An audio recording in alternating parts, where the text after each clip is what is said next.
اسرائیل کا global smooth flotilla کے خلاف فوجی آپریشن 450 گرفتار افراد جیلوں میں قید تحویل میں لی گئی کشتیاں شدو بندرگاہ منتقل چیئرمین پیپلز پارٹی بلاول بھٹو زرداری کا گلوبل سموتھ فلوٹیلا کو روکنے پر شدید رد عمل کہا کھانا اور دوائیں کوئی خطرہ نہیں اسرائیل نے پاکستان کے سینیٹر مشتاق احمد خان سمیت ڈاکٹرز اور رضاکاروں کو حراست میں لے کر انسانیت پر حملہ کیا بلاول بھٹو کا حراست میں لیے گئے تمام افراد کی رہائی کا مطالبہ غزہ کے لیے انسانی راہداری اور فلسطین کے لیے انصاف کا بھی مطالبہ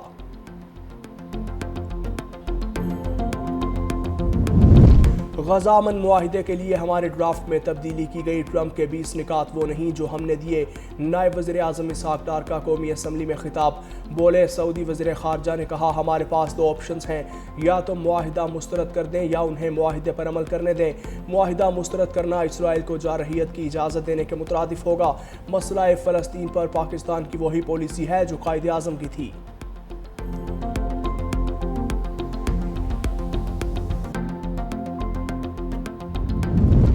اسلام آباد ہائی کورٹ نے جسٹس طارق محمود جہانگیری کی ڈگری منسوخی کا فیصلہ معطل کر دیا عدالت نے جامعہ کراچی سے جواب طلب کر لیا رجسٹرار جامعہ کراچی کی طرف سے جواب کے لیے مہلت مانگنے پر جسٹس اقبال کلہوڑو نے کہا یہاں ایک بندے کی زندگی بھر کی کمائی داؤ پر لگی ہے اگر اس دوران درخواست گزار کے خلاف کوئی کارروائی ہو گئی تو کیا ہوگا عدالت نے مزید سماعت 20 نومبر تک ملتوی کر دی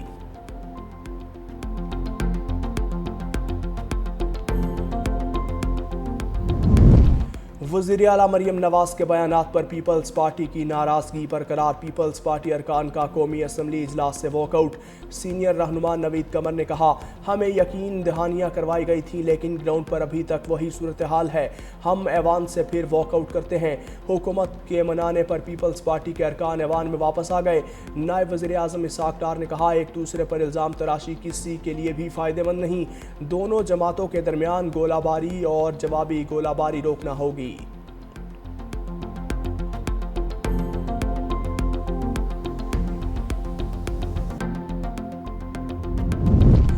قومی اسمبلی میں شمع کی گونج پی ٹی آئی رہنما شاہد خٹک نے پوچھا اقوام متحدہ میں شمع جنیجو کیا کر رہی تھی اسحاق ڈار نے طنز کیا آپ کو دن اور رات میں صرف شمع نظر آتی ہے واضح کیا کہ میں نے جن لوگوں کے نام بھیجے ان میں شمع جنیجو کا نام نہیں تھا وزیر اعظم کی تقریر لکھنے والوں اور دیگر لوگوں میں شمع جنیجو شامل تھی شمع جنیجو نے غیر ذمہ دارانہ بات کی جو ان کو نہیں کرنی چاہیے تھی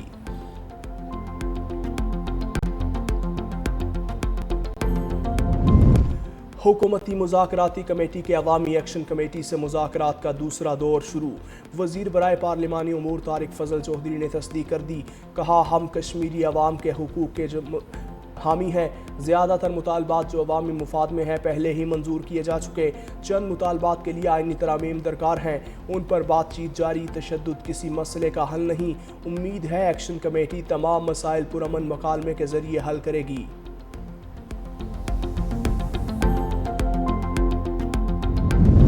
سیکیورٹی فورسز کا بلوچستان کے ضلع شیرانی میں انٹیلیجنس بیسڈ آپریشن فائرنگ کے تبادلے میں بھارتی حمایت یافتہ 7 دہشت گرد جہنم واصل دہشت گردوں کے ٹھکانے سے اسلحہ گولہ بارود اور بارودی مواد برآمد ہلاک دہشت گرد متعدد کارروائیوں میں ملوث تھے علاقے میں مزید دہشت گردوں کی تلاش کے لیے کلیئرنس آپریشن بھی جاری سیکیورٹی فورسز دہشت گردی کو جڑ سے اکھاڑنے کے لیے پرعزم صدر اور وزیر اعظم کا سیکیورٹی فورسز کو خراج تحسین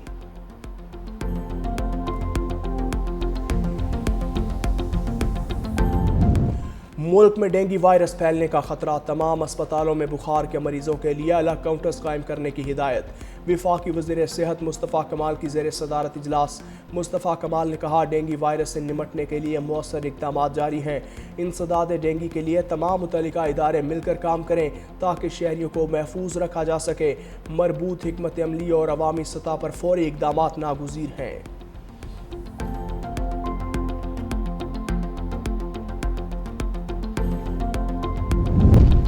اور سندھ حکومت کا بڑا فیصلہ ہتھیار ڈالنے والے ڈاکوؤں کی رعایت دینے پر غور مجوزہ پالیسی کے تحت ہتھیار ڈالنے والے ڈاکوؤں کو سماجی دھارے میں شامل ہونے کا موقع دیا جائے گا محکمہ داخلہ سندھ نے ابتدائی پالیسی ڈرافٹ تیار کر لیا 6 اکتوبر کو سندھ کابینہ میں غور اور منظوری کے لیے پیش کیا جائے گا کچے کے علاقے میں آپریشن کے دوران 159 ڈاکو مارے جا چکے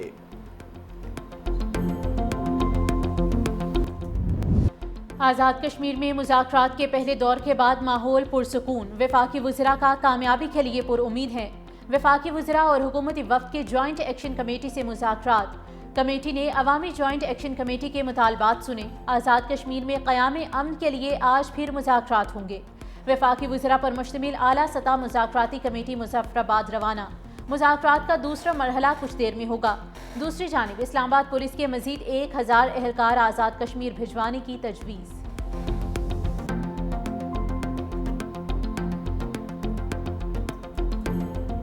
اسرائیل کا گلوبل سموتھ فلوٹیلا کے خلاف فوجی آپریشن 450 گرفتار افراد جیلوں میں قید، تحویل میں لی گئی کشتیاں اشدو بندرگاہ منتقل۔ سابق سینیٹر مشتاق احمد، سماجی کارکن گریٹا تھنبرگ اور نیلسن منڈیلا کے پوتے سمیت تمام افراد کو یورپ ڈیپورٹ کیا جائے گا۔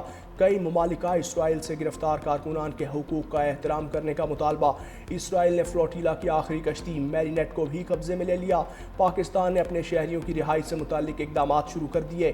ترجمان دفتر خارجہ کا کہنا ہے پاکستان اسرائیل کو تسلیم نہیں کرتا، اس لیے دیگر شراکت داروں کے ساتھ مل کر کام کر رہے ہیں۔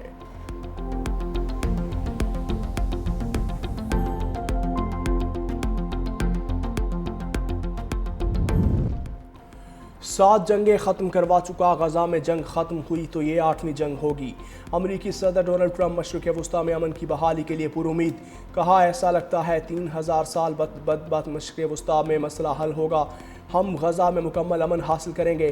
ترجمان وائٹ ہاؤس کیرولین لیوٹ نے کہا کہ صدر ٹرمپ غزہ امن منصوبے پر حماس کے رد عمل کے لیے سرخ لکیر کھینچیں گے۔ امید ہے حماس غزہ میں امن منصوبہ منظور کرے گا۔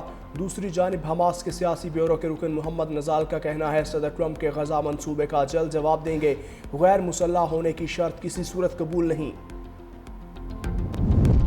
اسرائیل نے سموتھ فلوٹیلا کو روک کر ثابت کر دیا کہ وہ غزہ میں قحط جاری رکھنا چاہتا ہے۔ ایمنسٹی انٹرنیشنل کا رد عمل۔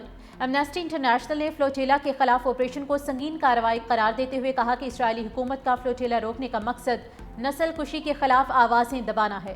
دوسری جانب انروا چیف فلپ لازرینی کا کہنا ہے کہ اسرائیل غزہ شہر میں بڑے پیمانے پر قتل عام کی تیاری کر رہا ہے۔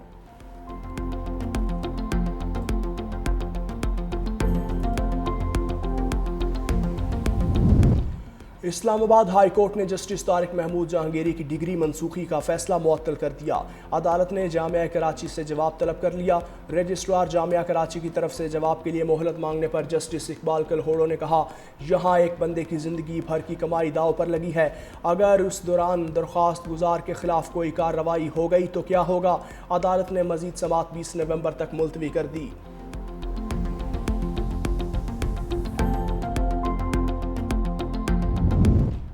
ملک میں ڈینگی وائرس پھیلنے کا خطرہ، تمام ہسپتالوں میں بخار کے مریضوں کے لیے الگ کاؤنٹرز قائم کرنے کی ہدایت۔ وفاقی وزیر صحت مصطفیٰ کمال کی زیر صدارت اجلاس۔ مصطفیٰ کمال نے کہا کہ ڈینگی وائرس سے نمٹنے کے لیے مؤثر اقدامات جاری ہیں۔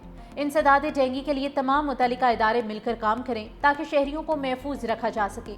مربوط حکمت عملی اور عوامی سطح پر فوری اقدامات ناگزیر ہیں۔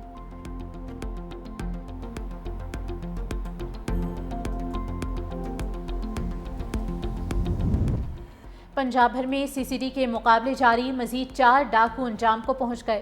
مریدکے میں سی سی ڈی کے ساتھ مبینہ مقابلے میں احمد نامی ڈاکو ہلاک ہوا۔ ساہیوال میں 100 سے زائد وارداتوں میں ملوث ڈاکو مارا گیا۔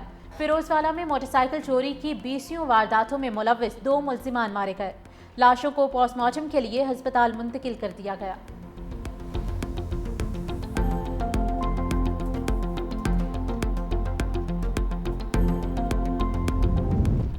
نجی ایئر لائنز کا انوکھا کارنامہ، سعودی عرب سے پاکستان آنے والی پرواز مسافروں کا سامان وہیں چھوڑ آئی۔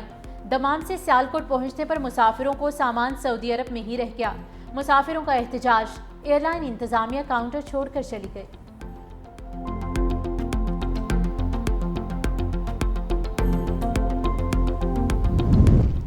ایلون مسک 500 ارب ڈالر مالیت کے اثاثوں والے دنیا کے پہلے شخص۔ فوربس ارب پتی انڈیکس کے مطابق ایلون مسک کو یہ منفرد اعزاز ٹیسلا کے شیئرز میں اضافے کے باعث حاصل ہوا۔ دوسرے نمبر پر دنیا کے امیر ترین شخص لیری ایلسن ہے، جن کے اثاثوں کی مالیت 350 ارب 70 کروڑ ڈالر ہے۔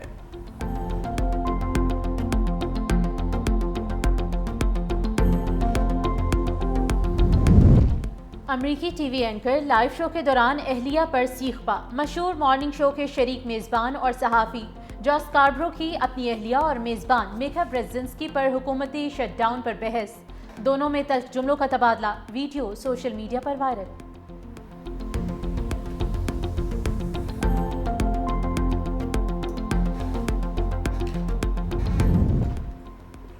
چیمپئنز کی دوست جین گوڈال کا 91 برس کی عمر میں انتقال. ممتاز سماجی کارکن مطالعاتی دورے پر کیلیفورنیا پہنچی تھیں. اسی دوران ان کی طبیعت بگڑ گئی اور وہ دوران علاج چل بسیں. جین گوڈال نے اپنی عمر کا بڑا حصہ جنگل میں چیمپئنز کے ساتھ گزارا. قدیم انسانی کے ممکنہ حادثات اور خسائل پر تحقیق کی تھی. اور مسجد نبوی صلی اللہ علیہ وآلہ وسلم میں قرآن پڑھانے والے پاکستانی نیاد مدرس شیخ بشیر احمد صدیق انتقال کر گئے. نماز جنازہ مسجد نبوی میں ادا کی گئی. جنت البقیع میں سپرد خاک کیا گیا. شیخ بشیر احمد صدیق نے اپنی پوری زندگی قرآن کی تعلیم، تبلیغ اور خدمت میں گزاری. دنیا بھر میں ان کے شاگرد موجود ہیں.